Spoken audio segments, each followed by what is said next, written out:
usaha Pak, mau bikin usaha. Ya. Dia bilang sama saya, Ustaz, saya mau bikin usaha ini. Mohon doanya dan mohon nasihatnya. Lalu saya tanya dia baik-baik, sudah yakin mau bikin usaha? Bisa, yakin, ada kemampuan? Ada Ustaz. Tahu cara bikinnya? Tahu Ustaz. Bismillah, yakin? Yakin Ustaz. Baik, saya pesan sama kamu, boleh enggak? Boleh. Rutinkan, boleh? Boleh. Tiap malam bangun tahajud. Saya katakan, kalau kamu udah bisa banyak, tidak apa-apa, yang penting rutin. Saya butuh 1 bulan. Berapa rakaat Ustaz? Saya bilang tidak usah banyak, 2 rakaat tahajud, 1 rakaat witir, 3 rakaat saja. Yang penting rutin tiap malam, saya bilang. Kalau kau bangun lebih awal dan kau mau tambah, yang tadinya 2 jadi 8, boleh. Karena Nabi itu tiap malamnya 8. Saya bilang begitu. Dan witir yang tadinya 1 mau tambah jadi 3, boleh. Silakan. Saya bilang seperti itu. Anak ini melakukan Pak. Dia kerjakan, Masya Allah. Dia lakukan. Tahu Pak, outletnya ya, yang tadinya cuma Bismillah, warung-warung kecil ya, gerobak-gerobak kecil di Jakarta ini ya, dari 1 penjual pisang Pak, pisang ya, dari 1 menjadi 20 outlet ya. Kecil Pak, dalam 1 bulan ya. Itu yang kita berikan sama dia. Sekarang lagi saya bina teman-teman Almas Fried Chicken. Pernah dengar nggak? Ya. Almas Fried Chicken ini Pak, kita mau saingi KFC. Buka kemarin Juni 2024 ya. Saya masuk itu 9 April kemarin. Jadi kira-kira sudah hampir 2 bulan saya di Almas itu. Tahu nggak kan teman-teman, ketika Almas Fried Chicken ini ya, saya bina orang-orangnya ini, owner-ownernya. Saya buat 1 grup. Syarat pertama saya cuma 1 Pak ya, laporan sholat subuh berjamaah dulu. Saya bilang, nanti yang lain nyusul. Itu syarat pertama saya kalau mereka mau dibina sama saya. Sepakat ya. Mau laporan. Sampai detik ini ada grupnya namanya Abuya Group ya. Latihan, bukan latihan, laporan setiap sholat ya. Subuh. Sekarang akhirnya setiap subuh laporan sholat. Saya sholat-sholat yang lain, kalau subuhnya sudah laporan, insya Allah zuhur, asar, maghrib, isya, hakul yakin, ini hati paling dalam. Kalau orang sudah sholat subuh berjamaah di masjid, saya yakin dia sholat zuhur, insya Allah. Itu hakul yakin saya. Makanya di Abuya Group tuh saya tidak wajibkan mereka zuhur, asar, maghrib, isya di Almas ini. Saya cuma wajibkan subuh. Ini laporannya, foto muka Pak ya. Sudah 2 bulan ya. Foto muka sholat subuh. Bahkan yang lagi haji di Mekah, ada namanya ownernya Opta itu, foto, video bahkan, Ustaz lapor sholat subuh di Mekah ya. Nama grupnya Abuya Group. Setelah itu saya tambah duha 4 rakaat, tahajud witir, infak pagi, zikir pagi, tilawah minimal 1 lembar ini. Laporan. Anda tahu Pak, sampai Februari 2026 ada 250 outlet menunggu. Mitra-mitra yang daftar, yang 1 orang 250 juta, itu ada sekitar berapa Ren? 350 orang, 300-an orang. Coba bayangin. Ini mau buka di Karebosi. Saya diminta jadi dewan pembinanya. Syarat saya cuma 1, kalau mau saya jadi dewan pembina, subuhmu harus di masjid laporan. Mau. Dan saya juga sholat dari subuh sama Pak Saiful di masjidnya. Kita juga. Nah, kalau di tim media saya, Mulyadi, ini ada saksi Pak, bukan hanya sholat subuh Pak, semua sholat. Apa nama grupnya lagi? Absensi kehadiran. Lebih ngeri lagi. Travel, sekolah, apalagi Baitul Mal, semua tim inti saya itu namanya absensi kehadiran. Subuh, zuhur, asar, maghrib, isya, mau libur, mau tidak mengenal. 5 waktu di masjid, foto sholat. Semua Pak. Saya bilang sama anak-anak, saya tidak butuh kau datangkan jamaah untuk umroh saya. Saya tidak butuh kau datangkan orang tua murid untuk sekolah saya. Saya tidak butuh kau datangkan pembeli untuk baju butik saya. Saya tidak butuh kau datangkan pembeli untuk ngopi di warung kopi saya di Mufid sana di Borong. Saya cuma butuh kau sholat. Semua itu rezeki Allah yang putus ke saya. Siapa calon umroh saya, siapa orang tua murid saya, siapa yang akan beli baju saya di butik, siapa yang akan minum kopi saya, itu Allah yang putus. Saya cuma butuh kalian sholat. Setuju silakan. Nah, kalau di tim saya Pak, mohon maaf kalau di Abu yang gak ada potong gaji, tapi saya tandai, saya hukum. Kalau di tim saya potong gaji Pak. Iya. Kalau udah sholat wajib berapa? 50.000. Kalau udah sholat duha 25.000. Bayangkan gitu. Nggak suka cari ke kantor lain deh. Saya bilang mau ikut, ayo sama-sama kita. Tidak mau, cari kantor lain. Iya. Alhamdulillah keluar satu orang. Nggak kuat bangun sholat subuh. Iya. Ustaz, saya keluar Ustaz. Oke, tapi saya titip kod salatnya di luar. Siap Ustaz. Betul ya? Betul Ustaz. Oke. Saya lepas. Yang penting saya sudah titip. Hidupmu dek istiqomah tidaknya, kau dapat pertolongan tidak, kuncinya satu.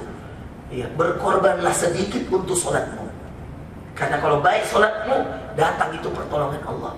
Kan ayatnya wasta'inu bis-sabri was-shalah. Minta pertolonganlah dengan sabar dan sholat. Iyyaka na'budu wa iyyaka nasta'in ihdinas shiratal. Maka dalam sholat kita minta dua saja tadi. Iyyaka na'budu wa iyyaka nasta'in ihdina. Kita cuma butuh isti'anah, al-aunah, pertolongan dari Allah, dan al-huda, hidayah. Maka kalau kita setiap kali sholat Pak, itu yang akan datang. Pertolongan Allah datang, petunjuk dari Allah datang. Makanya ada namanya sholat istikharah. Kenapa? Supaya dipilih yang baik. Antara A dan B Ustaz, mana yang saya pilih? A atau B? Istikharah dulu. Oh ternyata A. Ustaz, anakku dihadapkan dengan dua pilihan. Kuliah fakultas kedokteran di Unhas atau dapat fakultas farmasi di UMI. Sholat istikharah misalkan. Atau kebalikannya, kedokteran di UMI, farmasi di Unhas. Misalkan bisa begitu ya. Bagaimana Ustaz? Saya bilang sholat. Saya bilang Pak, sholat. Saya bilang jangan minta pendapat saya, minta pendapat Allah. Sholat. Karena dalam sholat dapat dua, pertolongan dan petunjuk. Sehingga ketika memilih tidak salah jalan, karena sudah dapat petunjuk dari Allah. Dan akhirnya ditolong Allah. Gitu Pak. Anaknya mau keluar negeri, tuh, anak tuh, ya. Sudah nih, berangkat nih, belum nih, ya. Sholat. Ya. Anaknya mau dia titip, di mana dulu Ma'had mana? Pesantren mana? Di Bogor.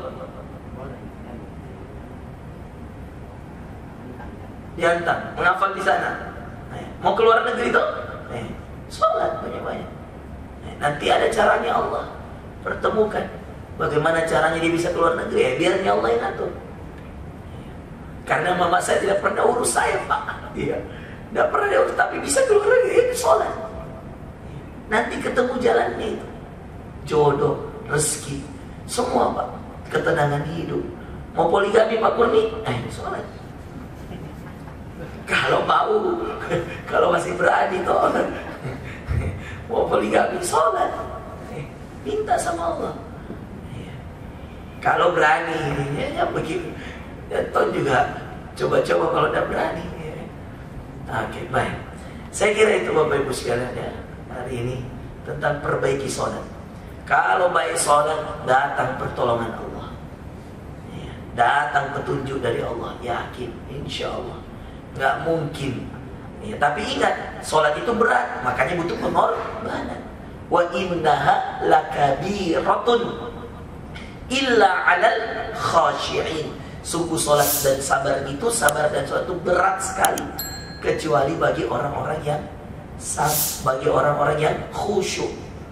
Wa innaha lakabiratun illa 'alal khashi'in. Mudah-mudahan ya, korbankan sedikit waktunya, bangun sholat malam, bangun sholat duha, ya, sholat hajat, sholat istikharah, minta sama Allah, pasti Allah kasih Bapak Ibu sekalian, insya Allah. Tidak mungkin tidak, apalagi orang yang sudah memperbaiki sholatnya. Qad aflahal mu'minun, beruntunglah orang-orang beriman. Siapa? Alladzina hum fi sholatihim khasyi'un. Orang-orang yang ketika sholat dia khusyuk. Terus di ujung ayatnya, walladzina hum ala sholawatihim yuhafidun. Dan orang-orang yang menjaga sholat. Maka sholat itu dua, jaga khusyuknya dan jaga waktunya. Insya Allah ya, kita akan termasuk orang-orang yang ditolong Allah dan mendapatkan petunjuk dari Allah. Saya kira itu Pak Kurni ya. Alhamdulillah, lama sekali buka di WA Pak Kurni, Ustadz kapan lagi mengisi di Wisma Kala, rindu-rindu jamaah. Masya Allah ya. Insya Allah Pak Kurni, mudah-mudahan kalau ada kali lagi di Makassar ya, diisi lagi minggu depan atau ya 2 minggu lagi, kita tidak tahu nanti baku WA mami orang Pak Kurni, insya Allah. Cuma saya itu sekarang Pak, nggak bisa dijadwal. Kalau dijadwal memang nggak ketemu. Iya, nanti Pak mendadak saja. Kayak di Andalas tuh, nggak bisa dijadwal tuh. Harus nanti ketemu Pak Kurni, adakah ini? Besok. Oke. Justru kalau besok jadi itu insya Allah. Tapi kalau dibilang tanggal 25 Ustaz, biasa ada mendadak Pak. Iya, darurat biasa itu juga ada enaknya sekarang. Masalahnya terkenal Mekibel Hayat, susah Tommy ya. Banyak panggilan ya, apalagi biasa yang panggil bos-bos di Jakarta kan harus diprioritaskan. Karena kalau dia didakwahi, bos-bos di Jakarta nih, menteri-menteri, artis-artis, dia didakwahi Pak, itu pegawainya banyak ya. Itu ratusan. Ini Abuya Group ya, Almas ini Pak, 2000 karyawannya seluruh Indonesia. Nanti kalau atletnya sudah 200 bisa jadi 4000 karyawannya. Kan kalau saya ada orang Bekasi, orang Depok, ya kan. Kalau saya cuma main di Makassar Pak, banyak masyarakat kita butuh ilmunya juga. Tapi saya tidak akan pernah lupa ke Wisma Kalla. Tenang saja, ini tempat awal-awal kita berdakwah Pak Kurni. Iya, Pak Kurni lah ini awal-awal masih selesai satu saya itu, saya sudah dipanggil Pak Kurni mengisi di Baruga. Masya Allah, sampai saya S3, alhamdulillah. Iya, di tahun 2014 saya selesai satu itu sudah dikasih tempat sama Pak Kurni mengisi gitu. Belum ada masjidnya, Masjid Andalas belum ada dulu, masih di Baruga kita ceramah, Masya Allah. Iya. Dan saya sudah dikasih khutbah sama Pak Kurni di Wisma Kalla, Masya Allah. Iya, masih tamat S1 waktu itu, alhamdulillah. Iya, Masya Allah. Dan alhamdulillah saya juga bisa berjasa untuk anaknya. Tapi anak yang perempuan satu lagi masih ada satu lagi iya. Carikan lagi alhamdulillah, tenang insya Allah Pak Kurni, carikan lagi ya. Kalau bisa satu Sudan toh, satu Madinah, satu Sudan, bagus toh ya. Yang gagah, dan gagah kemarin itu udah tutai. Subhanallah, cari yang gagah. Oke, Masya Allah. Saya dapat tahun Pak Kurni masih kelas 6 SD, Masya Allah. Saya tes hafalannya dulu nih, waktu SD. Cantik memangnya Pak Kurni, tinggi besar, Subhanallah, Masya Allah. Nanti insya Allah Pak Kurni kita coba carikan yang gagah. Di mana itu dicari yang soleh. Baik, lulus Mika satu. Di mana ini satu? Unhas, fakultas? Perawatan. Oh perawatan, baik. Perawat Pak. Ya, boleh Pak Kurni. Nanti kalau ada kelas minta jodoh toh, aku geser lagi.